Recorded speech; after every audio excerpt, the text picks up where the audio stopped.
Good day students. आशा करते हैं आप सब परिवार अच्छे होंगे। सबसे पहले हमारी जिम्मेदारी बनती है कि हम सब घर में रहकर कोरोना को हराकर एक नया इतिहास रचें, क्योंकि अगर हम स्वस्थ रहेंगे तभी हमारा परिवार, हमारा समाज और हमारा देश सुरक्षित रहेंगे। अब मैं पढ़ाई की बातें शुरू करती हूँ जो क्लास 7 के लिए है। Class 7 chapter 8। चैप्टर का नाम है पिता का पत्र पुत्री के नाम। आप सभी ऐसे ही खोल के मैं पढ़ा जो रही हूँ, सो ध्यान देकर सुनेंगे। मेरा सुनने के बाद आप खुद से बुक रीडिंग करेंगे।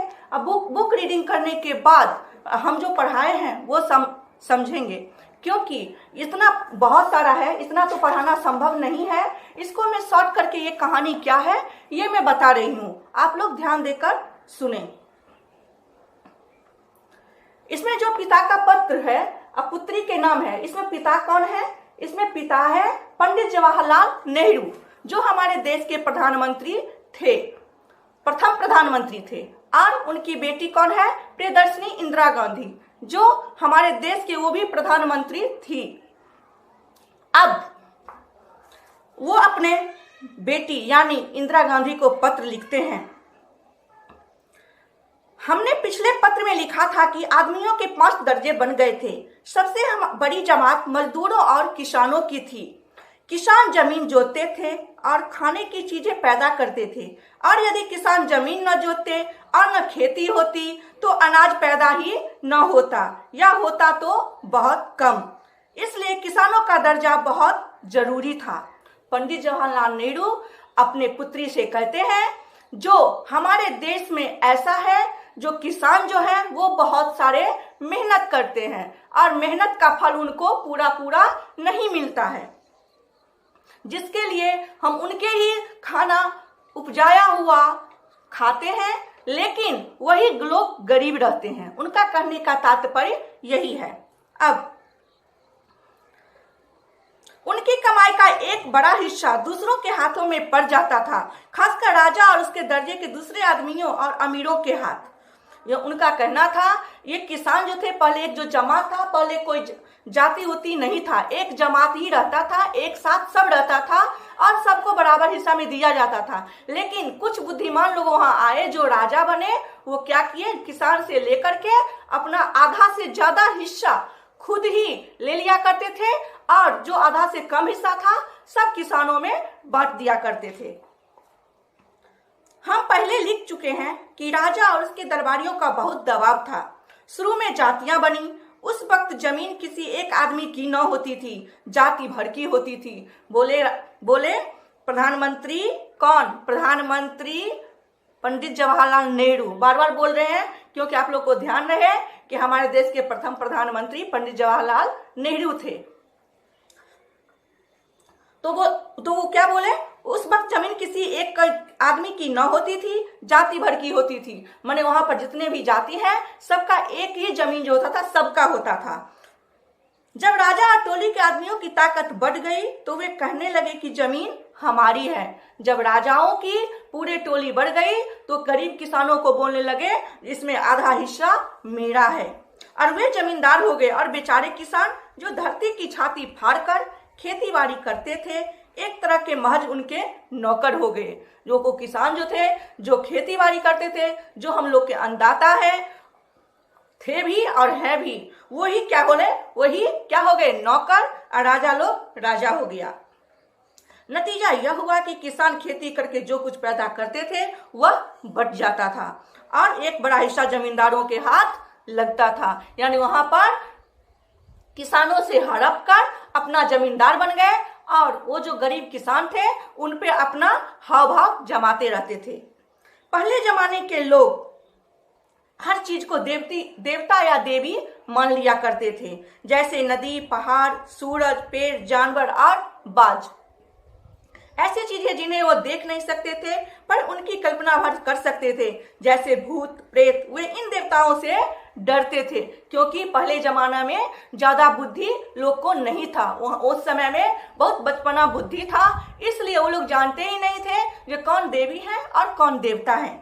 इसलिए उन्हें हमेशा यह डर लगा रहता था कि उन्हें राजा उन्हें सजा देना चाहते हैं, वे अपने देवताओं को भी अपनी तरफ क्रोधी और निर्दयी समझते थे। जैसे पहले जमाने में लोग थे, वो निर्दयी रहते थे और निर्दयी थे और क्रोधी भी थे, क्योंकि वो इसीलिए समझते थे कि देवता भी जो है हम लोगों जैसे ही क्रोधी और निर्दयी होंगे। उनका गुस्सा ठंडा करने या उन्हें खुश करने के लिए कुर्बानी दिया करते थे। कौन? ये पहले जमाने के मनुष्य। इन्हीं देवताओं के लिए मंदिर बनने लगे और वो लोग क्या करने लगे? उस देवताओं के लिए मंदिर बनवाने लगे। मंदिर के भीतर एक मंडप होता था जिसमें देवता की मूर्ति रखी जाती थी। वे किसी ऐसी चीज की पूजा कैसे करते जिसे वे देख ही न सके। वो लोग जानते थे मंदिर है, मंदिर में अगर मूर्ति नहीं है तो उसकी पूजा नहीं की जा सकती, इसलिए वो लोग क्या करते थे? मंदिर में एक मूर्ति बनाते थे। शुरू के जमाने के लोगों की हालत कुछ बच्चों की सी थी, क्योंकि ये मूर्ति के बिना पूजा नहीं कर सकते थे। पहले के जमाने के लोग जो थे वो क्या करते थे?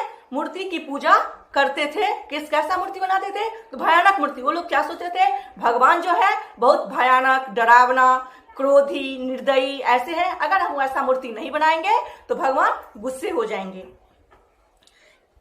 मिस्र में एक जमाने में बिल्ली की पूजा होती थी और मुझे याद आता है कि एक दूसरे जमाने में बंदर की। और क्या बोले?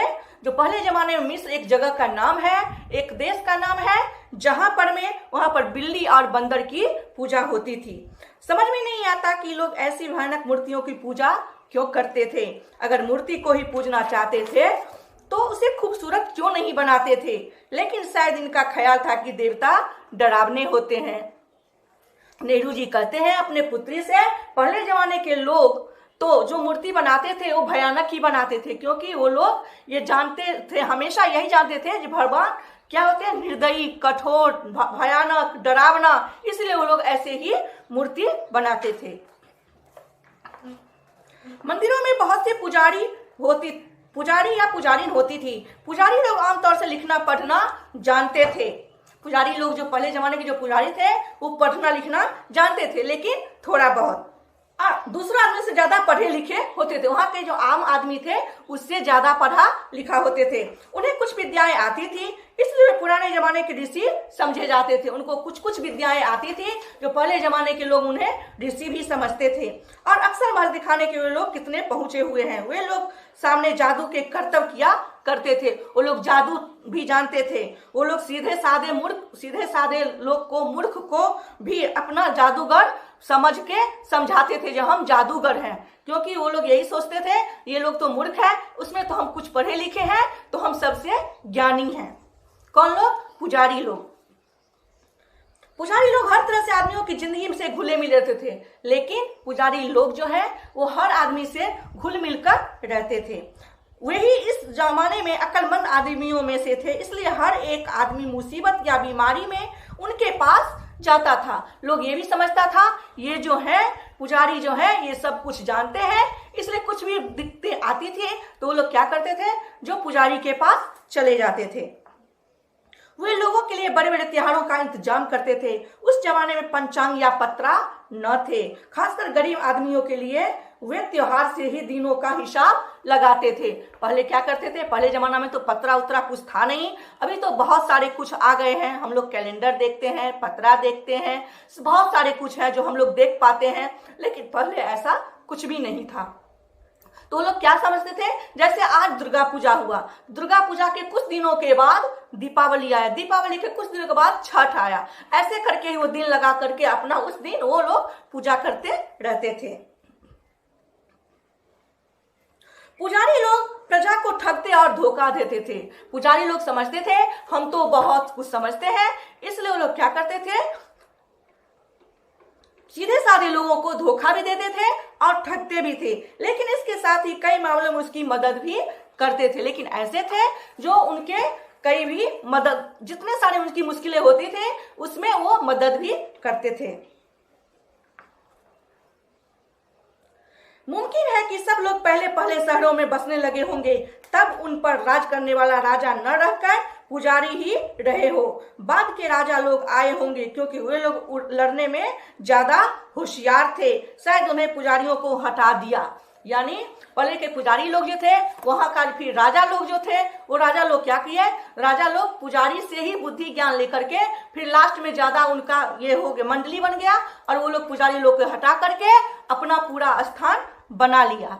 यही पंडित जवाहरलाल नेहरू जी से अपनी पुत्री से कहना था। उनका संदेश इस कहानी से यही मिलता है कि हमारे देश में अभी भी किसान ऐसे हैं जो भूखे मरते हैं, उनके ही घर में गरीबी होती है, उनके ही बाल बच्चे बीमारी से सब तरह से मरते हैं, लेकिन जो जिसका हम लोग अन्न खाते हैं उसका न गुण गाते हैं न उसका देखते हैं। हम एक चीज और कहना चाहेंगे, हमारे यहाँ जहां भी बाजारें होते हैं अक्सर गरीब लोग ही बेचते हैं जो 1-2 रुपया पे धंधा करते हैं, लेकिन हम, आप और हमारे देश के सभी लोग ये भी करते हैं, क्या करते हैं, जो उन लोगों से 1-2 रुपया कम करने के लिए कहते हैं। अगर मेरा 1-2 रुपया चला जाएगा तो कुछ भी नहीं होगा, लेकिन उन लोगों के लिए बहुत कुछ होगा।